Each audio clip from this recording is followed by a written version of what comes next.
बिस्मिल्लाहिर्रहमानिर्रहीम। अस्सलाम वालेकुम नाजरीन, तारीख की दुनिया में खुश आमदीद। नाज़रीन, आज की इस वीडियो में हम पिछले दिनों होने वाली तमाम अहम मिलिट्री अपडेट्स को कवर करेंगे। नाज़रीन, वीडियो में आगे बढ़ने से पहले मैंने आने वाले तमाम दोस्तों से गुजारिश करूंगा कि चैनल को सब्सक्राइब कर लीजिए और बेल आइकन को जरूर दबा दीजिए और कमेंट सेक्शन में वीडियो से मुतालिक अपनी कीमती राय का इजहार जरूर कीजिएगा। नाज़रीन, ईरान ने अपनी फिजाई और बहरी सलामती को यकीनी बनाने के लिए गदीर रडार के नाम से एक नई जनरेशन का रडार सिस्टम मुतारफ करवाया है, जो कि इसके दिफाई ढांचे में एक इनकलाबी पेशरफ समझा जा रहा है। नाज़रीन, ये रडार 3D सर्च टेक्नोलॉजी पर मबनी है और 400 किलोमीटर तक के दायरे में किसी भी हवाई या बहरी शय को ट्रैक कर सकते हैं। ईरानी फौज के तर्जुमान के मुताबिक ये निजाम इसराइल के F-35 जैसे 5वीं नस्ल के स्टेल्थ हथियारों को भी बआसानी शिनाख्त कर सकता है, जो कि पहले ईरान के लिए एक बड़ा चैलेंज था। रडार की तैयारी में मुकामी टेक्नोलॉजी को इस्तेमाल किया गया है, जिसे ईरान ने मगरबी पाबंदियों के खिलाफ कामयाबी करार दिया है। नाज़रीन, मगरबी तजियाकारों का ख्याल है कि गदीर रडार की तैनाती का मकसद खलीज फारस और बहरा अरब में अमरीकी बहरी बेड़ों की नकलो हरकत पर नजर रखना भी है। ईरानी वजीर दिफा ने मुतनब्बा किया है कि कोई भी जारहाना कदम हमारी तरफ से तबाहकुन जवाबी कार्रवाई का बायस बनेगा। इसके जवाब में अमेरिका ने खलीजी ममालिक को अपने दिफाई इत्तेहाद को मजबूत बनाने की हिदायत की है। नाज़रीन, दुनिया भर में हाइपरसोनिक मिसाइल्स और AI से चलने वाले हथियारों की दौड़ ने पेंटागन को एक नए दिफाई हिकमत अमली तैयार करने पर मजबूर कर दिया है, जिसे बुल्स आइज का नाम दिया गया है।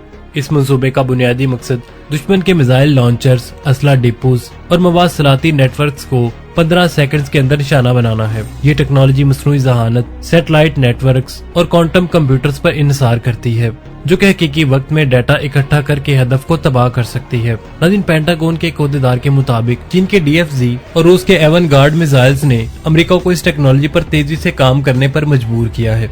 बुल्स आइज की टेस्टिंग रिवाडा रेगिस्तान में खुफिया तौर पर की जा रही है, जहाँ से 5G नेटवर्क के साथ जोड़कर तजर्बात किए जा रहे हैं। नाज़रीन, तनकीद करने वालों को ख्याल है कि ये मंसूबा एक नई रेस शुरू कर सकता है, जिससे आलमी अदम इस्तेहकाम बढ़ेगा। नाज़रीन, यूक्रेन की बहरिया ने हालिया महीनों में स्याह बहरी ड्रोन्स के जरिए रूसी बहरी जहाजों और बंदरगाहों को निशाना बनाया था, लेकिन रूस ने अब रेडेट आयरन डोम नामी एक नया दिफाई निजाम मुतारफ करवाया है, जो कि इन ड्रोन्स को 90% तक कामयाबी के साथ तबाह कर रहा है। ये सिस्टम इलेक्ट्रोमैग्नेटिक पल्सेस और हाई पावर लेजर्स का मुरक्कब इस्तेमाल करता है, जो कि ड्रोन्स के इलेक्ट्रॉनिक सर्किट्स को जला देता है या इन्हें कंट्रोल सिग्नल से काट देता है। नाज़रीन, रूसी दिफाई वजारत के मुताबिक ये निजाम क्रीमिया ओजफ समंदर के इर्द गिर्द तैनात किया गया है, जहाँ यूक्रेन के ड्रोन्स सबसे ज्यादा फाल हैं। यूक्रेन ने इस टेक्नोलॉजी को मुबालगा राय करार देते हुए कहा है कि वो अपने ड्रोन्स को AI गाइडेड नेविगेशन से अपग्रेड कर रहा है, जो कि रूसी दिफाई निजाम को धोखा दे सकेगा। नाज़रीन, फौजी माहिरीन का कहना है कि ये मुकाबला ड्रोन जंग का एक नया बाब है, जहाँ हर तरफ टेक्नोलॉजी की दौड़ जारी है। नाज़रीन, अफगानिस्तान की तालिबान हुकूमत ने बुगराम एयरबेस, जो कभी अमेरिकी फौज का सबसे बड़ा अड्डा था, इसको दोबारा अमेरिका के हवाले कर दिया है। ये फैसला चीन और रूस के साथ तालिबान के बढ़ते हुए ताल्लुकात के तनाजर में किया गया है। मुआहदे के तहत अमेरिका इस अड्डे को AI से चलने वाले ड्रोन्स, सैटेलाइट मवासलात और साइबर वारफेयर यूनिट्स के लिए इस्तेमाल करेगा। तालिबान के तर्जुमान ने कहा है कि ये कदम अफगानिस्तान को जदीद तरीन टेक्नोलॉजी से रोशनास कराने और खिते में अमन के लिए अहम है। ताम अफगान अवाम के एक तबके ने इसे एक नई नौबादियात करार देते हुए एहतजाज भी किया है। अमेरिका का कहना है कि बुगराम अड्डा दहशतगर्द ग्रोहों जैसे दाइश और अलकायदा के खिलाफ ऑपरेशंस के लिए काफी ज्यादा अहम होगा। नाज़रीन, तजियाकारों के मुताबिक ये मुआहदा तालिबान की बैनुल-अक़वामी पहचान हासिल करने की कोशिश है, जबकि अमेरिका वस्ती एशिया में अपना असर और रसूख बरकरार रखना चाहता है। नाज़रीन, यमन में हौसियों ने अमेरिकी MQ-9 रिपर ड्रोन्स को R-27 air to air missiles को तब्दील करके जमीन से फायर किया है। ये मिसाइल्स ईरानी तकनीकी मदद से तैयार किए गए हैं, जो कि हौसियों के हथियारों के जखीरे को जदीद बनाने का हिस्सा है। अमेरिकी फौज के मुताबिक ये हमला अदन के करीब हुआ, जहां ड्रोन्स दहशतगर्दों की नकलो हरकत पर नजर रख रहे थे। हौसियों के तर्जुमान ने वीडियो जारी करते हुए कहा कि हमारी टेक्नोलॉजी अमेरिकी गुंडागर्दी का जवाब देने के लिए काफी हद तक तैयार है। नाज़रीन, अमेरिका ने ईरान पर खुले आम हौसियों को असला फराहम करने का इल्जाम लगाते हुए अक़वाम मुत्तहिदा से पाबंदियां आयद करने की अपील की है। साथ ही साथ सऊदी इत्तेहाद ने यमन में अपनी फिजाई कार्रवाइयों को तेज कर दिया है, जिससे शहरियों की हलाकतों में इजाफा हुआ है। इंटरनेशनल रेड क्रॉस ने सूरत हाल को इंसानी अलमिया करार देते हुए फौरी जंगबंदी की अपील की है। नाज़रीन, रूस ने यूक्रेन के दारुल हुकूमत कैव पर हाइपरसोनिक बैलिस्टिक मिसाइल से हमला किया है, जो माक 8 की रफ्तार से सफर करते हैं और यूक्रेन के मौजूदा दिफाई निजाम इसको नहीं रोक सकते। ये मिसाइल डिजिटल जैमिंग टेक्नोलॉजी से लैस हैं, जो यूक्रेन के S-300 एंटी मिसाइल सिस्टम्स को बेअसर कर देते हैं। हमले में यूक्रेन की फौजी हेडक्वार्टर्स और बिजली के ग्रिड स्टेशंस को निशाना बनाया गया है, जिससे शहर के मुतअद्दिद इलाकों में बिजली और मवासलाती निजाम मुकम्मल तौर पर जामिद हो चुके हैं। यूक्रेनी सदर ने इसे दहशतगर्दी का अमल करार देते हुए मगरबी ममालिक से फौरी हथियारों की फराहमी का मुतालबा किया है। रूसी वजारत दिफा का कहना है कि ये हमले यूक्रेन की फौजी सलाहियत को कमजोर करने के लिए किए गए हैं। अक़वाम मुत्तहिदा की रिपोर्ट्स के मुताबिक इस हमले में 50 से ज्यादा शहरी हलाक हुए हैं, जिनमें खवातीन और बच्चे भी शामिल हैं। यूक्रेन की फौज ने एक FPV first person view drone को 2 नाले वाली शिकारी बंदूक से लैस करके रूसी लांसर 3 ड्रोन्स को तबाह करने में कामयाबी हासिल की है।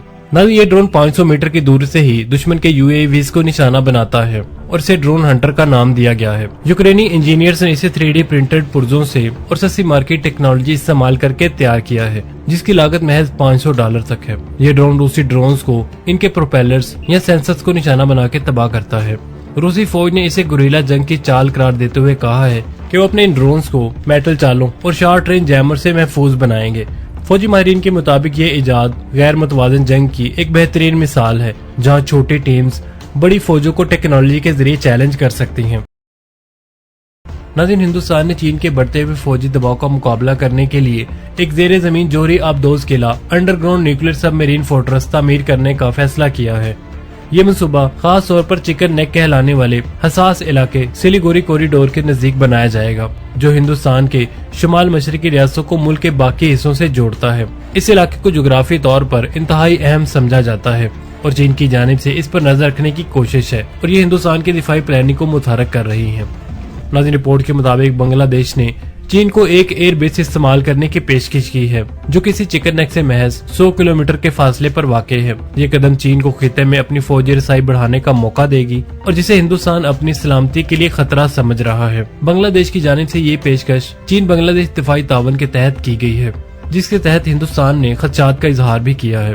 नाज़रीन, हिंदुस्तान का मकसद इस जेर जमीन किले के जरिए अपनी जोहरी आबदोजों को महफूज बनाना है। ये आबदोजें एटमी मिसाइल ले जाने की सलाहियत रखती हैं और हिंदुस्तान की दूसरी ज़रब यानी कि सेकंड स्ट्राइक कैपेबिलिटीज को यकीनी बनाने में अहम किरदार अदा करेंगी। ये किला खुफिया सुरंगों, मिसाइल लॉन्चर्स और जदीद मुवासलाती निजामों से लैस होगा। फौजी माहिरीन के मुताबिक ये मनसूबा चीन की पर्ल ऑफ स्ट्रिंग्स हिकमत अमली का जवाब है, जिसके तहत चीन हिंदुस्तान को बहरे हिंद और बांग्लादेश के खलीज में घेरने की कोशिश कर रहा है। हिंदुस्तान के साबिक फौजी कमांडर्स का कहना है कि सिलीगुड़ी कॉरिडोर के नजदीक चीन की नजर हिंदुस्तान के लिए कौमी सलामती का मसला बन सकती है। चीन ने बांग्लादेश को एयर बेस देने के मुआहदे को 2 तरफा ताउन करार दिया है, जबकि हिंदुस्तान ने इसे इलाकाई अदम इस्तेहकाम की कोशिश बताया है। ये तनाज़ा उस वक्त सामने आया जब बांग्लादेश चीन के साथ अपने ताल्लुकात को गहरा कर रहा है, जबकि हिंदुस्तान क्वाड ममालिक यानी कि अमेरिका, जापान, ऑस्ट्रेलिया के साथ मिलकर दिफाई शराकतदारियां बढ़ा रहा है। तजियाकारों का ख्याल है कि बांग्लादेश का ये कदम चीन को बहरे बंगाल तक बराह रास्त रसाई देगा, जो कि हिंदुस्तान के लिए एक नए चैलेंज की हैसियत रखता है। लेकिन चीन अपनी फिजा से दागे जाने वाले बैलिस्टिक मिसाइल्स की सलाहियतों को बढ़ाने के लिए H-6N स्ट्रेटेजिक बमबार तैयारों को CHAS X-13 नामी जदीद तरीन हाइपरसोनिक मिसाइल से लैस कर रहा है। ये कदम चीन की फिजाई जहारियत को एक नई सतह पर ले जाने की कोशिश समझा जा रहा है, जिससे अमेरिका और इसके इत्तेहादियों को खित्ते में चीन के बढ़ते हुए फौजी असर और रसूख के बारे में काफी हद तक तशवीश लाहक हो चुकी है। नाज़रीन, H-6N चीन का एक दूर तक मार करने वाला स्ट्रेटेजिक बमबार तैयारा है, जो कि एरियल रिफ्यूलिंग की सलाहियत रखता है, जिसकी वजह से ये 12,000 किलोमीटर का फासला तय कर सकता है। इसे खास तौर पर बड़े पैमाने पर तबाही फैलाने वाले हथियार ले जाने के लिए डिजाइन किया गया है। अब CHAS X-13 मिसाइल की तनसीब के बाद ये हाइपरसोनिक स्पीड और मनूवरिंग सलाहियतों के साथ दुश्मन के दिफाई निजाम को चकमा दे सकेगा। ये मिसाइल 6,000 किलोमीटर फी घंटा से ज्यादा की रफ्तार से सफर करता है, जिसे मौजूदा एंटी मिसाइल सिस्टम नहीं रोक सकते। ये मिसाइल रवायती और जोहरी दोनों तरह के वारहेड ले जा सकता है। ये मिसाइल फिजा में अपनी सिमत भी तब्दील कर सकता है, जिससे ये दुश्मन के radars anti missile defence system से बच सकता है। त्यारे से लॉन्च होने की वजह से ये मिसाइल कम वक्त में किसी भी हदफ तक पहुंचने की सलाहियत रखता है। नाज़रीन, चीन की ये पेशरफ्त इंडो पैसिफिक खित्ते में अमरीकी फौजी बालादस्ती के लिए एक बड़ा चैलेंज है। अमरीकी दिफाई तजियाकारों का कहना है कि CHAS X-13 मिसाइल की रेंज 3,500 किलोमीटर तक है, जो गुआम, जापान और हिंदुस्तान जैसे अहम इत्तेहादी ममालिक को निशाना बनाने की काफी हद तक सलाहियत रखता है। नाज़रीन, अमेरिका ने अपने इत्तेहाद और एजिस एंटी मिसाइल सिस्टम्स को अपग्रेड करने का फैसला किया है, लेकिन माहिरीन का ख्याल है कि हाइपरसोनिक मिसाइल्स के खिलाफ मौसर दिफा अभी तक एक चैलेंज है। चीन की ये कोशिश इसकी एक्टिव डिफेंस की पॉलिसी का एक हिस्सा है, जिसके तहत वो अपनी फौजी ताकत को इलाकाई तनाजात जैसे कि ताइवान और जनूबी चीन समंदर में इस्तेमाल करने की सलाहियत बढ़ा रहा है।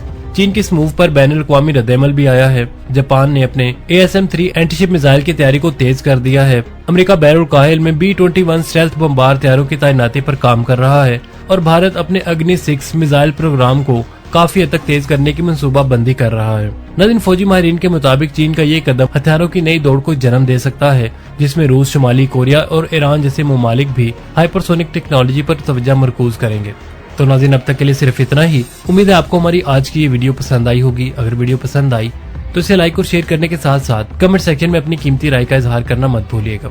मिलता है नेक्स्ट वीडियो के साथ, तब तक के लिए आमिर सुहेल को इजाजत दीजिए। अल्लाह निगहबान।